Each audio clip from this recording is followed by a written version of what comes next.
Hello and welcome to Mark's Woodworking Challenges. I'm Mark, your host, and today we have a hand tool challenge. Specifically, we're going to refurbish this Bucksaw. So basically I call this a Bucksaw. I believe the only definition that I can offer for why it's a Bucksaw is it has this sort of tooth pattern,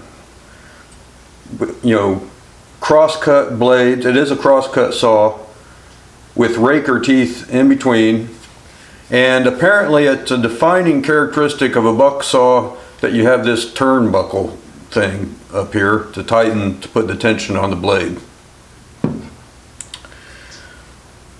Why did I get interested in this project? Well, it's one of those things. On a recent trip back to the Midwest, someone offered this to me for free. I tried to turn it down. I really did. But when the giver is your mother, it's just and your mother really thinks it's a very valuable thing to have. Well, it can be a little bit hard to say no.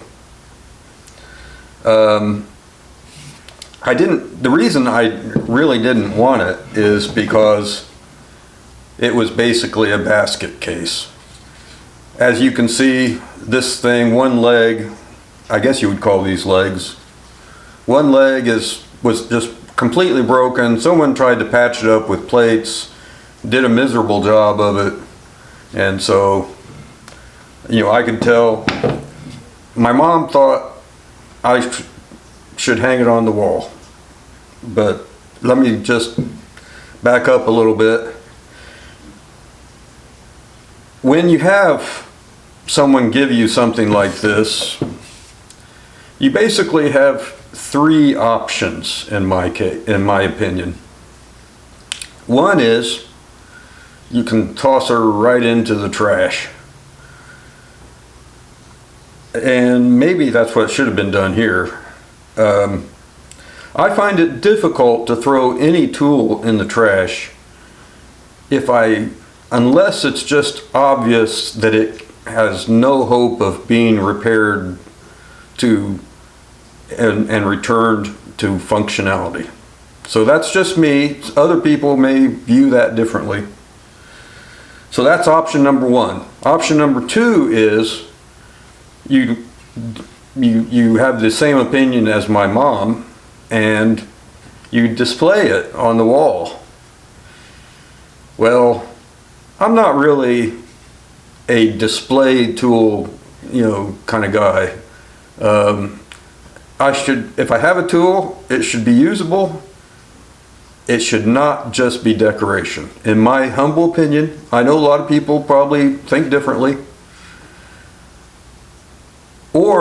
So that's number two.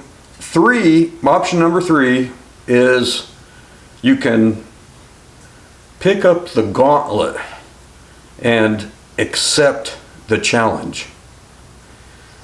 And that's what I decided to do here. I get a fairly big kick out of taking an old hand plane that's the one I'm talking about. It just is horrible. It's so rusty looking that you'd swear that there's no way that there's a plane underneath that rust. And you can take many times, if the casting's not broken, is my general rule, you can take that hand plane and do surprisingly good restoration on it.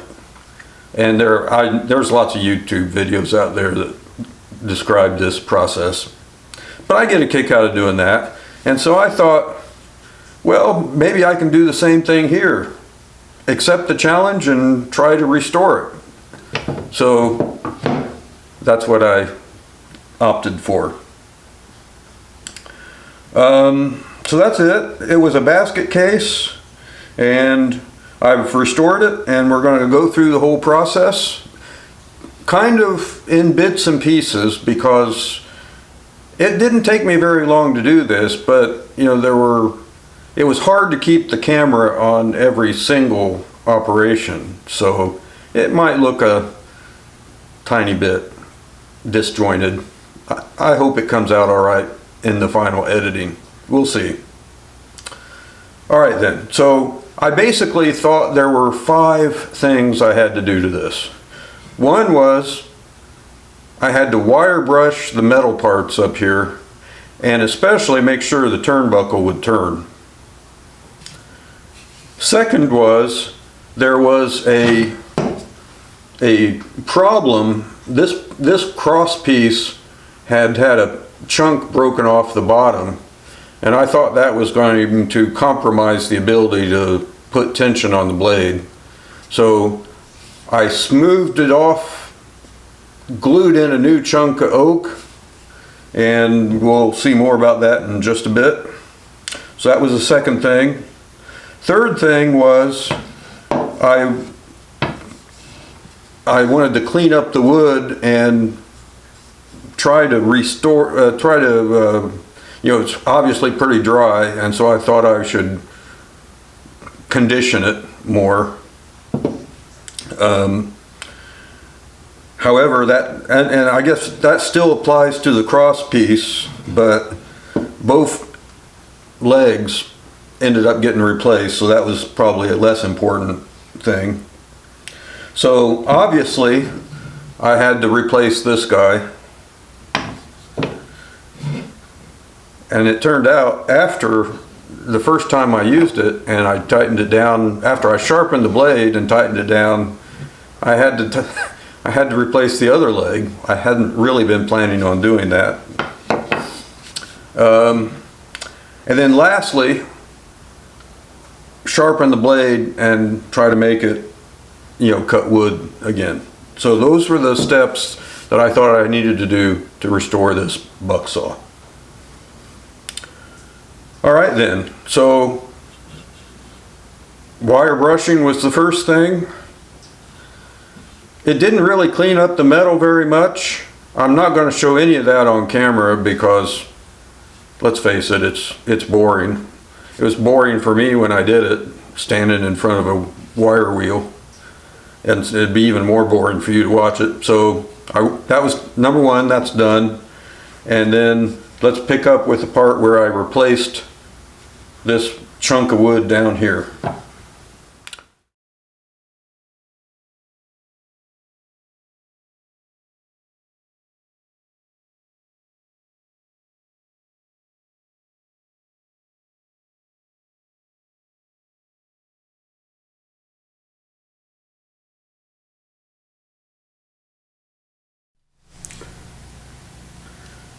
Okay, we've spoke shaved the outside surface of the piece that we grafted on.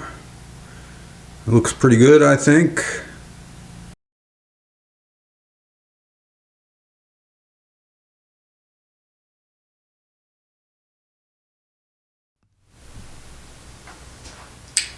Next up in the process, we're going to try to clean up these intact pieces, wooden pieces from the Bucksaw.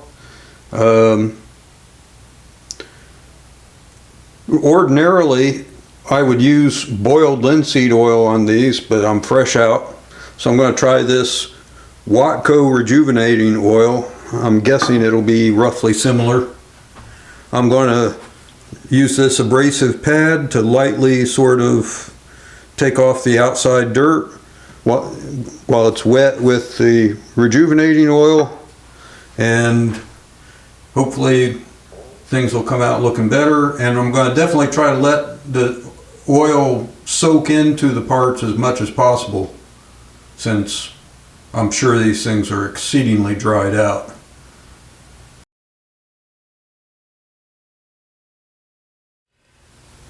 The wooden pieces are soaking in the rejuvenating oil.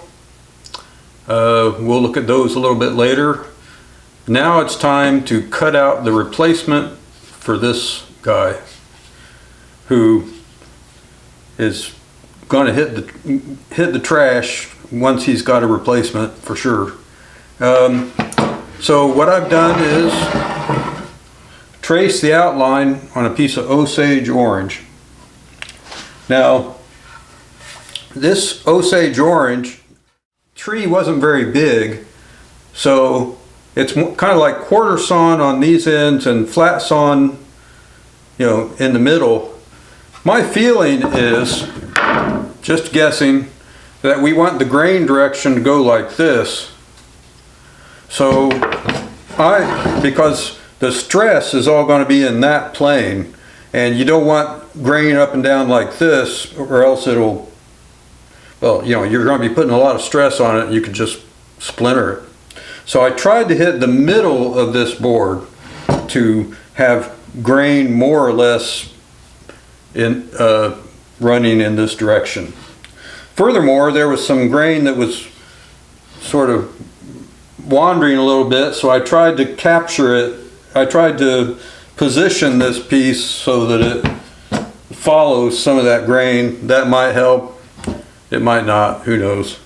In fact, the whole thing could be a complete disaster, so we'll see once I get done. So I'm going to go cut this out, and I'm going to go ahead and spoke shave the corners a little bit, round them over, and then when I get ready to do the mortises and the slot, we'll reconvene. Wish me luck. Okay, we've bandsawed the new piece, the new leg for the Bucksaw.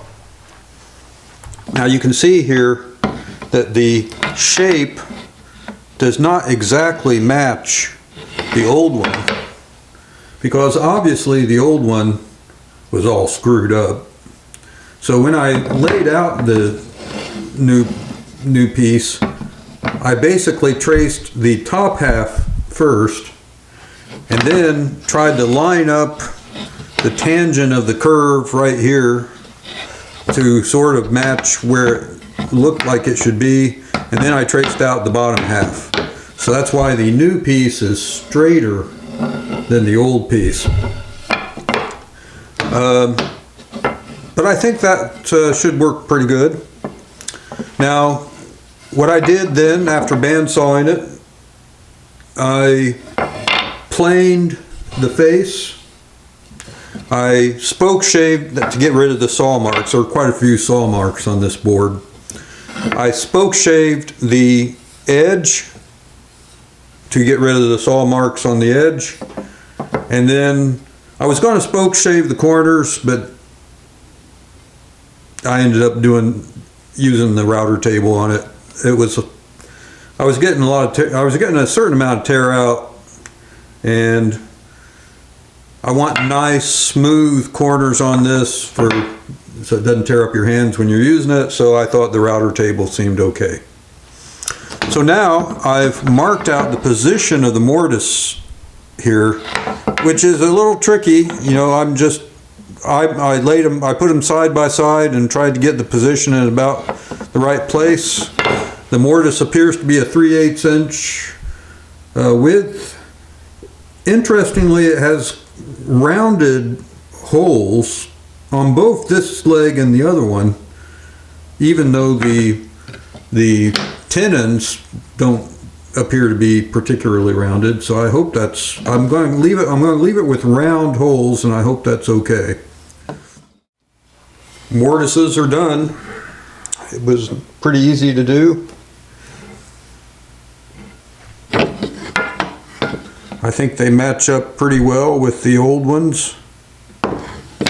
I basically used a Forstner bit, drilled a hole at each end of the mortise, and then it was a pretty simple affair to just chisel out the stub in the middle.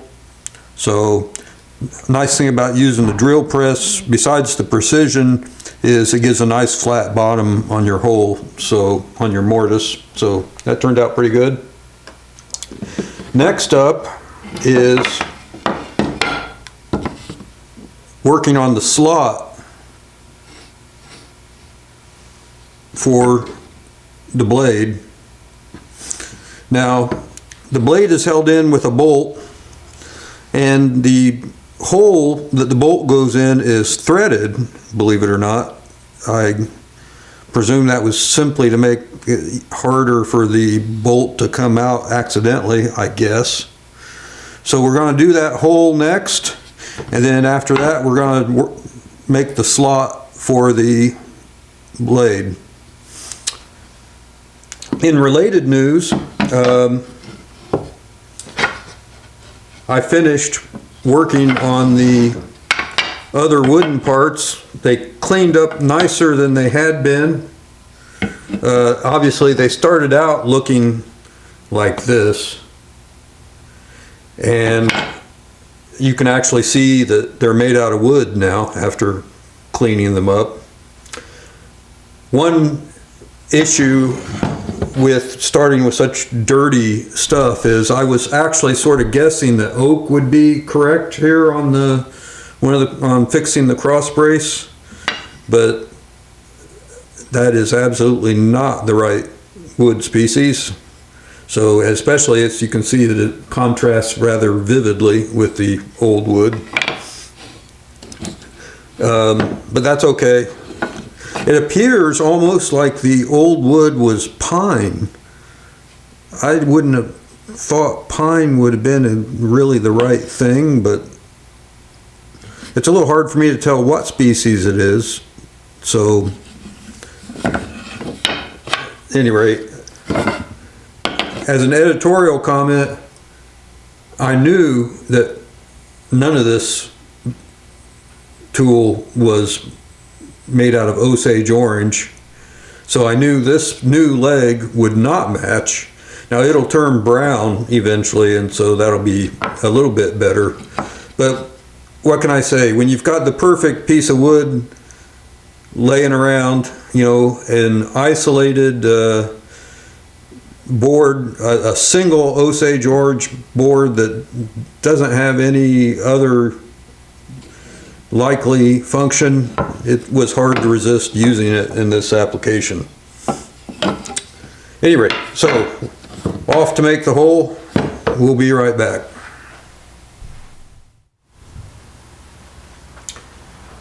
Okay, we're back. We have drilled the hole and tapped it. It turned out that the screw was a 1/4 20, pretty standard. You know, probably not even original to the saw, for all I know. Most likely, I would say. But that part's done, and now we're to the last tricky part, which is to make the slot where the blade goes. Now here's an interesting tidbit. The slot is bigger in the old one, bigger on this side than on this side, leading me to think that probably this was done with a circular saw blade, and somebody just plunged it down on a circular saw blade to make the slot. You know, talk about scary. I'm glad I wasn't the person doing that. So when it came to the new one, I had a couple of options. One was, I have no way of, I am not going to plunge this piece of wood onto a spinning circular saw blade. No way, no how. So I had a couple of ideas. One was, I should just make the slot all the way down and then glue in a shim underneath. That probably would have been okay.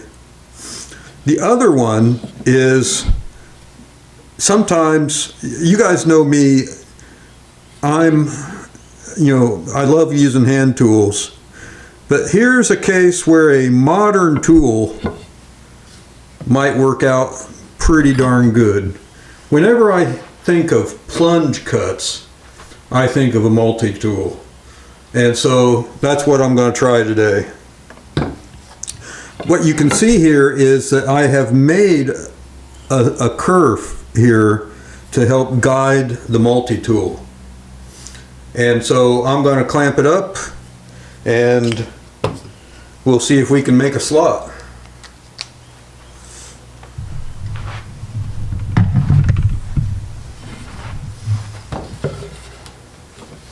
Put it right here. The key feature will be trying to make sure it's straight. Also, I need to make sure I know where the hole is, because that's where we want to center up the blade. So we want to center about right there.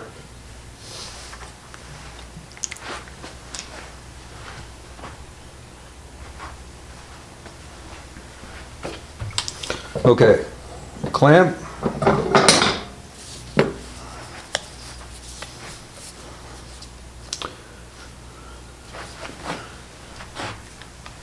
Let's get the camera pointed just a little bit better. Okay. Take a deep breath. Aim.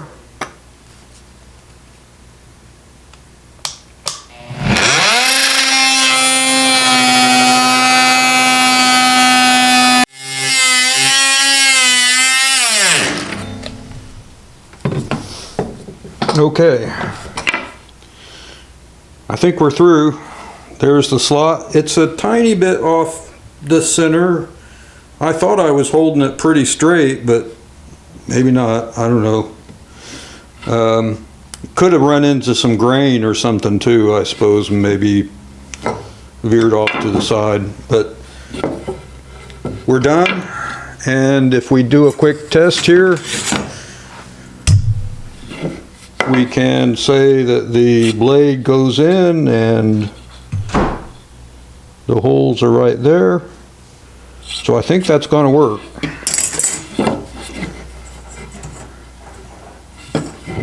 In conclusion on this part, I would say that probably, I don't know if there's other ways of doing it. Maybe that slot and shim idea would have been better.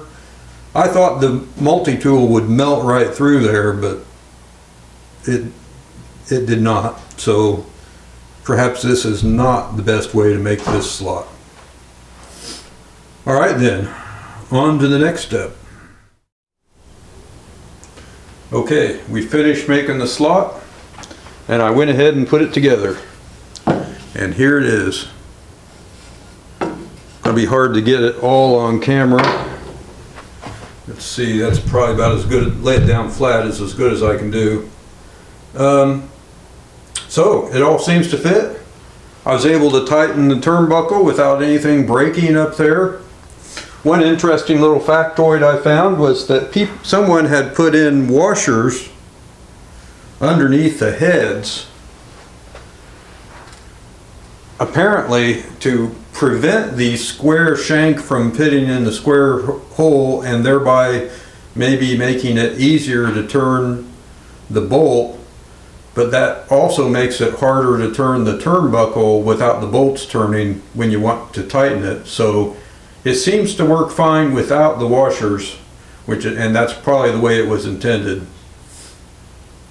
All right, so let's give it a quick test cut.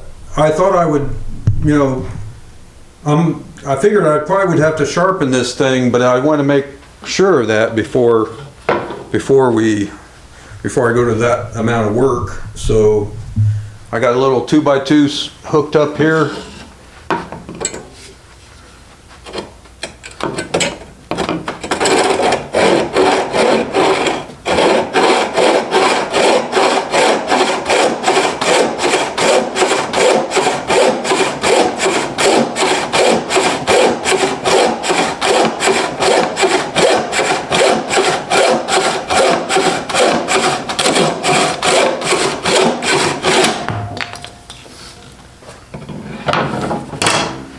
Yes, it cuts.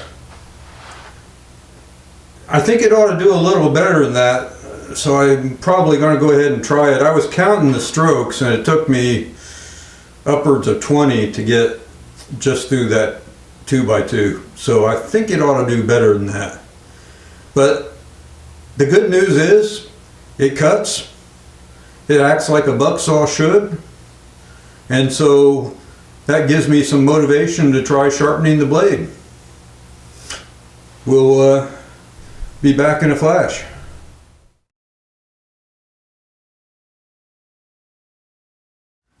Here we go. The test of the newly sharpened bucksaw. Now, as you remember, it took about 20 strokes on the last one to get through this same piece of wood.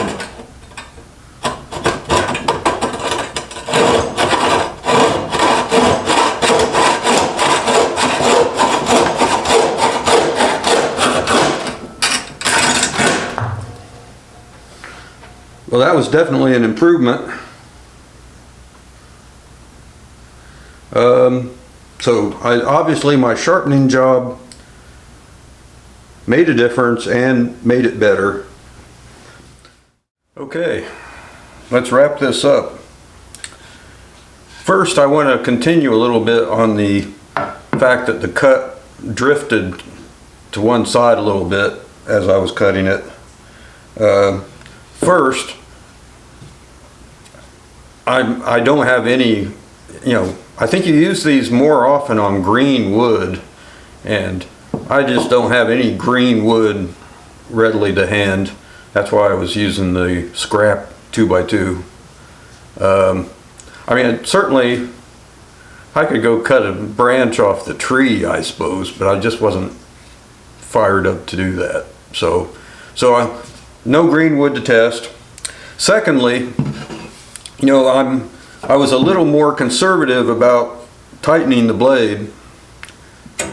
It twangs. I think that's what you're supposed to do. Is it should strum if it's tight, but just exactly what kind of strum are we talking about? I just, I don't at the moment have a real hard and fast rule about how tight to tighten the turnbuckle. So again, I welcome comments along these lines. But in the final analysis, it seems to have been a successful tool restoration, because I had something that was totally non-functional and ugly, and it's kind of become functional and not nearly as ugly as it was. So, and it was kind of fun to do it. Just like with the hand plane case, it was sort of fun to do the restoration. So that all turned out well. One note I made was when I'm deciding to do a restoration like this, I guess what I should probably think about is what's the worst case scenario. I knew that I had to replace this piece, but I didn't really plan on replacing that piece. So at the beginning I probably should have said, well, what's the worst that could happen, and would I still want to do this restoration? And so maybe that's a good guideline for future restoration projects. All right then, I hope you've enjoyed this video. Please consider subscribing if you aren't already a subscriber. Hit the like button, and I always enjoy the comments. So without further ado, we'll see you next time on Mark's Woodworking Challenges.